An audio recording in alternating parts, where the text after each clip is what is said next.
দেশের সকল তরুণ তরুণী, বেকার জনগোষ্ঠী এবং নারীদের জন্য দেশে বিদেশে কর্মসংস্থান এবং কর্ম পরিবেশ নিশ্চিত করাই এবার বিএনপির প্রথম এবং প্রধান অগ্রাধিকার। দেশের নাগরিকদের রাজনৈতিক এবং অর্থনৈতিক ক্ষমতা নিশ্চিত করার লক্ষ্যে ইতিমধ্যেই বিএনপির নির্বাচনী ইশতেহার ঘোষণা করা হয়েছে।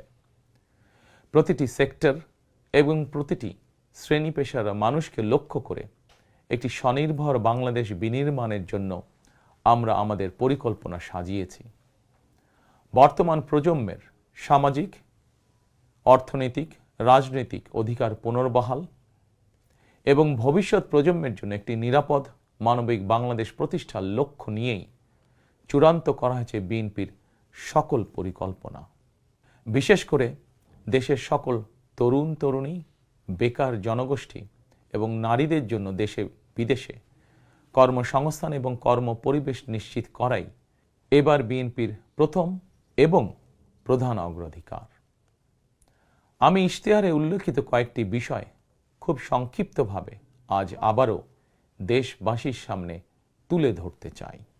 প্রিয় দেশবাসী, বেকার সমস্যা নিরসনের লক্ষ্যে ব্যাংক, বিমা, পুঁজিবাজার সহ দেশের অর্থনৈতিক খাতের সার্বিক সংস্কার, অঞ্চল ভিত্তিক অর্থনীতিকে চাঙা করা এবং শিল্প ও বাণিজ্যে দেশি বিদেশি বিনিয়োগ বৃদ্ধির মাধ্যমে দেশে বিদেশে 1 কোটি কর্মসংস্থান তৈরির লক্ষ্যমাত্রা নির্ধারণ করা হয়েছে।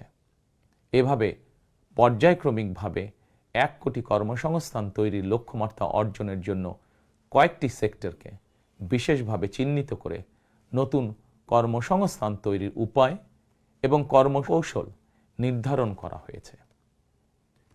এরই অংশ হিসাবে দেশব্যাপী কারিগরি এবং ব্যবহারিক শিক্ষা প্রদানের মাধ্যমে বেকার জনগোষ্ঠীকে দক্ষ জনশক্তিতে রূপান্তরিত করা হবে।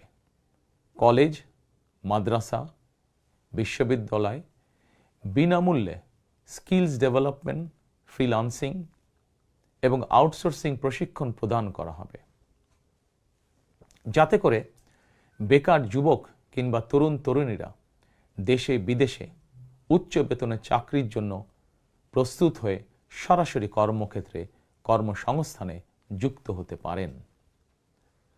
প্রতিটি অঞ্চল ভিত্তিক স্থানীয়ভাবে বিখ্যাত এবং ঐতিহ্যবাহী পণ্যের উৎপাদন এবং বাজারজাতকরণের জন্য বিশেষ উদ্যোগ নেওয়ার প্রস্তুতি রয়েছে।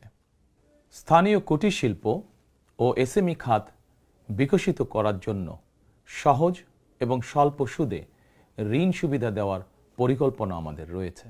বৈশ্বিক ই-কমার্স প্ল্যাটফর্মের পণ্য রফতানির লক্ষ্যে বেসরকারি শিল্প সম্প্রসারণ ও কর্মসংস্থান সৃষ্টির সহায়ক উদ্যোগ নেওয়ার পরিকল্পনা নেওয়া হয়েছে।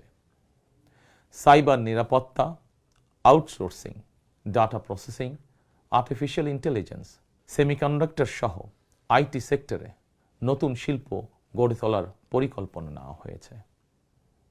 এইসব সেক্টরে প্রতি বছর সরাসরি 2 লক্ষ এবং ফ্রিল্যান্সিং, ক্রিয়েটিভ ইন্ডাস্ট্রি ও কন্টেন্ট ক্রিয়েশনের মাধ্যমে পরোক্ষভাবে আরও 8 লক্ষ কর্মসংস্থান তৈরির লক্ষ্যমাত্রা নির্ধারণ করা হয়েছে।